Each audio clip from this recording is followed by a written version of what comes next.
ಎಲ್ಲರಿಗೂ ನಮಸ್ಕಾರ. ಪೂಜ್ಯಾಯ ರಾಘವೇಂದ್ರಾಯ ಸತ್ಯಧರ್ಮರತಾಯ ಚ ಭಜತಾಂ ಕಲ್ಪವೃಕ್ಷಾಯ ನಮತಾಂ ಕಾಮಧೇನುವೆ. ಇವತ್ತಿನ ಹೊಸ ವಿಡಿಯೋಗೆ ಸ್ವಾಗತ.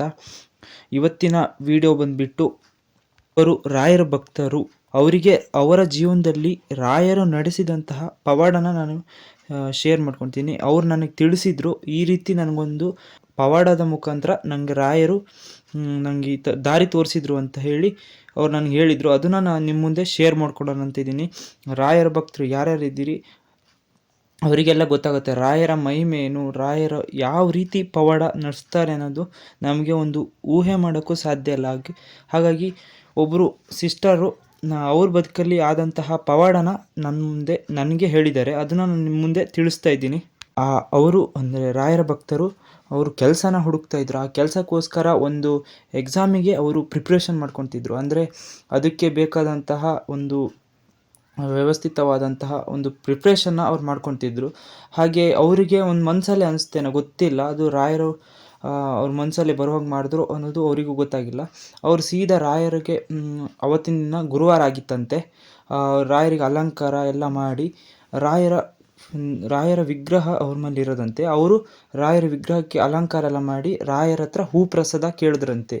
ರಾಯರೇ, ನನಗೆ ಈ ಥರದ್ದು ಒಂದು ದಿನ ಎಕ್ಸಾಮ್ ಇದೆ, ಆ ಎಕ್ಸಾಮು ನಾನು ಪಾಸ್ ಆಗ್ತೀನಿ ಅನ್ನೋದಾದರೆ ನನಗೆ ಬಲಗಡೆ ಹೂ ಪ್ರಸಾದ ನೀಡಿ, ಹಾಗೆ ಫೇಲ್ ಆಗ್ತೀನಿ ಅನ್ನೋದಾದರೆ ಎಡಭಾಗದಲ್ಲಿ ನನಗೆ ಹೂ ಪ್ರಸಾದ ನೀಡಿ ಅಂತ ರಾಯರು ರಾಯರ ಹತ್ರ ಅವ್ರು ಕೇಳಿಕೊಂಡು ಸ್ವಲ್ಪ ಹೊತ್ತು ನಂತರ ರಾಯರು ಅವರಿಗೆ ಹೂ ಪ್ರಸಾದ ನೀಡಿದರು. ಎಡ ಭಾಗದಿಂದ ಹೂ ಪ್ರಸಾದ ನೀಡಿದರು.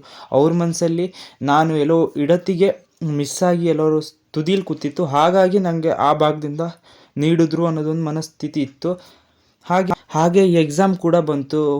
ಆ ಎಕ್ಸಾಮಿಗೆ ಅವರು ಎಕ್ಸಾಮು ಬಂದರು. ಬರೋತ್ತಿಗೆ ಅವರಿಗೆ ಒಂಥರ ಮನಸ್ಸಿಗೆ ಬೇಜಾರಾಯಿತು. ಯಾಕಂದರೆ ಆ ಎಕ್ಸಾಮ್ ಅವರಿಗೆ ಫೇಲ್ ಆಗುತ್ತೆ ಅನ್ನೋದೊಂದು ಗೊತ್ತಿತ್ತು. ಯಾಕಂದರೆ ಅವ್ರು ಬರೆದಿದ್ದು ಎಕ್ಸಾಮು ಅವ್ರಿಗೆ ಫೇಲ್ ಆಗುತ್ತೆ ಅಂತ ಹೇಳ್ಕೊಂಡ್ರು. ಹೀಗಿರುವಾಗ ಸ್ವಲ್ಪ ದಿನದ ನಂತರ ಅವರಿಗೆ ರಿಸಲ್ಟ್ ಕೂಡ ಬಂತು. ಆವಾಗ ಅವರು ಎಕ್ಸಾಮ್ ಬರೆದಿದ್ದು ರಿಸಲ್ಟ್ ನೋಡಿದಾಗ ಅವರಿಗೆ ಫೇಲ್ ಆಗಿತ್ತು.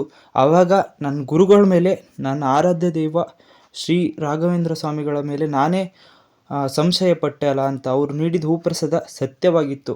ಅಂದರೆ ಇವರು ಫೇಲ್ ಆಗ್ತಾರೆ ಅನ್ನೋದೊಂದು ನಿದರ್ಶನನ ಅವ್ರು ನೀಡಿದ್ರು. ಅಲ್ಲೇ ರಾಯರವರಿಗೆ ಒಂದು ಸೂಚನೆನ ನೀಡಿದ್ರು. ಆದರೆ ಅವ್ರ ಮನಸ್ಸಲ್ಲಿ ನಾನೇ ಎಲ್ಲೋ ಇಡತಿಗೆ ಮಿಸ್ಸಾಗಿ ಎಲ್ಲರೂ ತುದಿಲಿಟ್ಟಿರ್ಬೋದು ಹೂವನ, ಹಾಗಾಗಿ ಅದು ಬಿದ್ದಿದೆ ಅನ್ನೋದೊಂದು ಮನಸ್ಥಿತಿ ಅವರಲ್ಲಿ ಬಂತು. ಹಾಗೆ ಅವರು ರಾಯರ ಹತ್ರ ಹೋಗಿ, ಹಾಗೆ ರಾಯರೇ, ತಪ್ಪಾಯಿತು ನನ್ನಿಂದ, ನಾನು ನಿಮ್ಮ ಮೇಲೆ ಸಂಶಯ ಪಟ್ಟೆ, ಅವರ ತಪ್ಪನ್ನು ಕ್ಷಮಿಸಿ ಅಂತ ರಾಯರ ಬಳಿ ಅವ್ರು ಕೇಳ್ಕೊಂಡ್ರಂತೆ. ಹಾಗಾಗಿ ರಾಯರ ಹೂಪ್ರಸಾದ ಸತ್ಯ. ರಾಯರು ಹೂಪ್ರಸಾದ ನೀಡ್ತಾರಲ್ಲ, ಅದು ಸತ್ಯವಾದದ್ದು. ಅಂದರೆ ನಾವು ಕೇಳೋ ರೀತಿ ಸರಿಯಾಗಿದ್ದರೆ ರಾಯರು ಅದಕ್ಕೆ ಕೊಟ್ಟಿರ್ತಾರೆ. ಹಾಗಾಗಿ ಇವ್ರು ಕೇಳಿದರೆ ಇವರಿಗೆ ಅನುಭವ ಆದಂಥದ್ದನ್ನ ನಾನು ಹೇಳಿದೆ ಅವರಿಗೆ, ನಿಮಗೆ ಆದಂಥ ಪವಾಡನ ನಿಮ್ಮ ಧ್ವನಿ ಮುಖಾಂತರ ತಿಳಿಸಿ ಅಂದಾಗ, ಇಲ್ಲ ಅಣ್ಣ, ನೀವೇ ಹೇಳಿ, ನಾನು ನಿಮಗೆ ರಾಯರು ನನಗೆ ಮಾಡಿದಂಥ ಪವಾಡನ ನಾನು ನಿಮ್ಗೆ ತಿಳಿಸ್ತೀನಿ, ನಿಮ್ಮ ಧ್ವನಿ ಮುಖಾಂತರ ನೀವೇ ತಿಳಿಸಿ ಅಂತ ಅವರು ಸಹ ಹೇಳಿದ್ರು.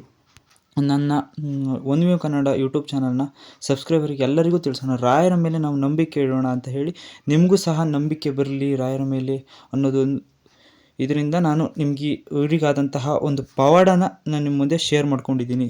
ಹಾಗೆ ಅವ್ರ ತಪ್ಪಿನ ಅರಿವಾಯಿತು ಅವರಿಗೆ. ನಾನು ಕೇಳಿದ್ದು ರಾಯರ ಹತ್ರ ಸತ್ಯವಾಯಿತು, ಹಾಗಾಗಿ ನಾನೇ ರಾಯರ ಮೇಲೆ ಸಂಶಯ ಪಟ್ಟೆ ಅಂತ ಹೇಳಿ ಅವರು ರಾಯರ ಹತ್ರ ತಪ್ಪಾಯಿತು ಗುರು ರಾಯರೇ ಅಂತ ಹೇಳಿ ಅವ್ರ ತಪ್ಪನ್ನ ರಾಯರ ಮುಂದೆ ಹೇಳ್ಕೊಂಡ್ರು. ಅದಕ್ಕೆ ರಾಯರು ಸ್ಪಂದಿಸಿದ್ರು, ಹೂಪ್ರಸಾದ ಮತ್ತೆ ನೀಡಿದ್ರಂತೆ ಅವರಿಗೆ. ನಾನು ಹಿಂಗೆ ಕ್ಷಮಿಸಿದ್ದೀನಿ ಅನ್ನೋದು ಒಂದು ಮನಸ್ಥಿತಿ ಅವ್ರಿಗೆ ಬಂತು.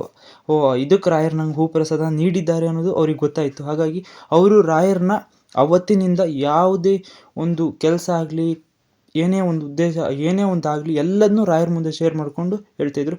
ಆದರೆ ಅವರೆಲ್ಲೂ ಸಹ ರಾಯರ ಮೇಲೆ ನಂಬಿಕೆಯನ್ನು ಕಳ್ಕೊಳ್ಳಲಿಲ್ಲ, ಹಾಗೂ ಭಕ್ತಿಯಿಂದ ರಾಯರನ್ನ ಪೂಜೆ ಮಾಡಿದ್ರು. ಹಾಗೆ ಅವರಿಗೆ ಒಂದಿನ ಅನಿವಾರ್ಯ, ತುಂಬ ಅನಿವಾರ್ಯ ಆಯಿತು. ಅಂದರೆ ಕೆಲಸ ಇಲ್ದಿದ್ರೆ ಅವ್ರ ಜೀವನ ನಡೆಸೋದೇ ಕಷ್ಟ ಆಗಿತ್ತು. ಹಾಗಾಗಿ ರಾಯರೇ, ಪ್ಲೀಸ್ ಎಲ್ಲಾದರೂ ಒಂದು ನನ್ನ ಕೆಲಸನ ಕೊಡಿಸಿ ಅಂತ ಹೇಳಿ ರಾಯರ ಹತ್ರ ಅವ್ರು ಕೇಳ್ಕೊಂಡು ಮನ್ಗಿದ್ರಂತೆ. ಅವತ್ತಿನ ದಿನ ಬೆಳಿಗ್ಗೆ ಯಾರೋ ಒಬ್ಬರು ಪರಿಚಯನೇ ಇರಲಿಲ್ಲಂತೆ.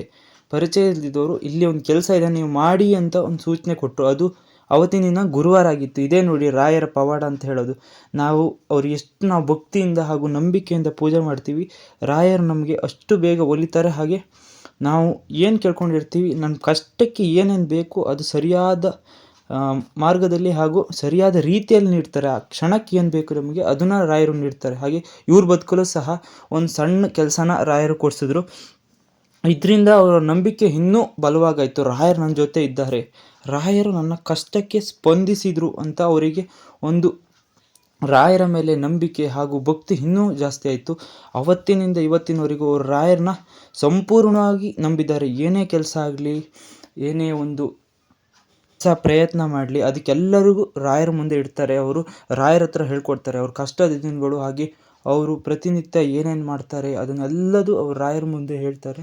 ಹಾಗಾಗಿ ಈಗ ಅವರು ರಾಯರನ್ನ ಸಂಪೂರ್ಣವಾಗಿ ನಂಬಿದ್ದಾರೆ. ಏನೇ ಕೆಲಸ ಮಾಡಲಿ, ಏನೇ ಒಂದು ಕಾರ್ಯಗಳಾಗಲಿ, ಎಲ್ಲದನ್ನೂ ರಾಯರ ಮುಂದೆ ಇಟ್ಟಿದ್ದಾರೆ. ಹಾಗೂ ಅವರ ಜೀವನವನ್ನೇ ರಾಯರು ನಡೆಸ್ತಿದ್ದಾರೆ ಅನ್ನೋದೊಂದು ನಂಬಿಕೆಯಿಂದ ಅವರು ಯಾವುದೇ ಕೆಲಸ ಮಾಡಲಿ ಖುಷಿ ಸಂತೋಷದಿಂದ ಹಾಗೂ ನೆಮ್ಮದಿಯಿಂದ ಈಗ ಚೆನ್ನಾಗಿದ್ದಾರೆ.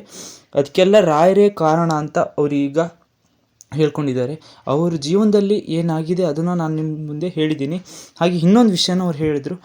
ಹಾಗೆ ಅವ್ರು ಹೋಗ್ತಾ ಅವ್ರ ಏಜ್ ಕೂಡ ಬಂತು. ಹಾಗಾಗಿ ಮದುವೆ ಆಗುವಂಥ ವಯಸ್ಸು ಕೂಡ ಅವರಿಗೆ ಬಂತು. ಹಾಗಾಗಿ ಅವರು ಸಹ ರಾಯರ ಹತ್ರ ಕೇಳ್ಕೊಂಡ್ರು, ರಾಯರೇ ನನ್ನ ಕಷ್ಟಕ್ಕೆ ಸ್ಪಂದಿಸುವಂತಹ ಹಾಗೆ ನನಗೊಂದು ಒಳ್ಳೆ ಗುಣ ಇರುವಂಥ ಹುಡುಗನ ನೀವೇ ನನಗೆ ಕರುಣಿಸಿ ಅಂತ ಹೇಳಿದಾಗ ಅವರು ಒಂದು ಸಂಕಲ್ಪ ಸೇವೆನ ಅವರು ರಾಯರ ಮಠದಲ್ಲಿ ಮಾಡಿದ್ರಂತೆ.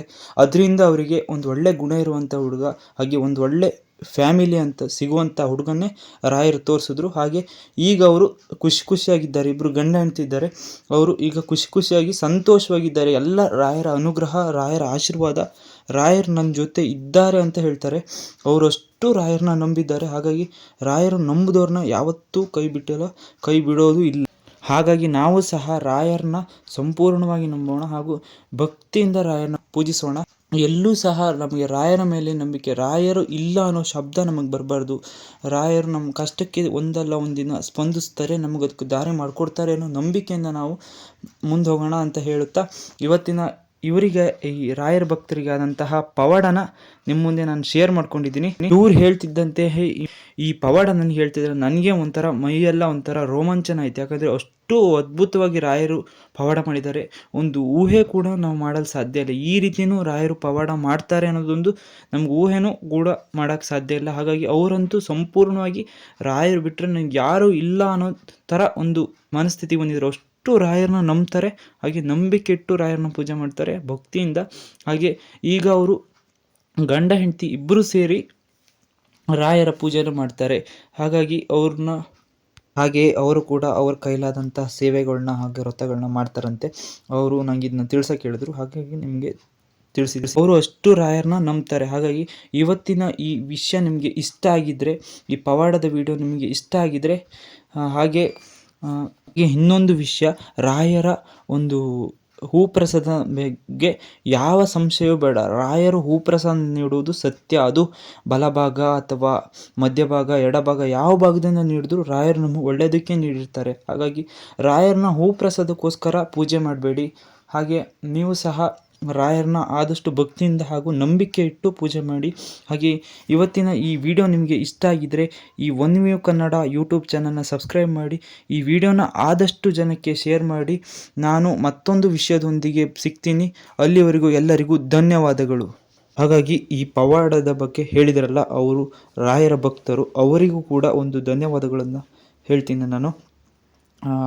ಈ ವಿಡಿಯೋ ನಿಮಗೆ ಇಷ್ಟ ಆಗಿದ್ದರೆ ಎಲ್ಲರೂ ಈ ವಿಡಿಯೋನ ಆದಷ್ಟು ಜನಕ್ಕೆ ಶೇರ್ ಮಾಡಿ. ನಾನು ಈ ವಿಡಿಯೋನ ಇಲ್ಲಿಗೆ ಮುಗಿಸ್ತಾ ಇದ್ದೀನಿ.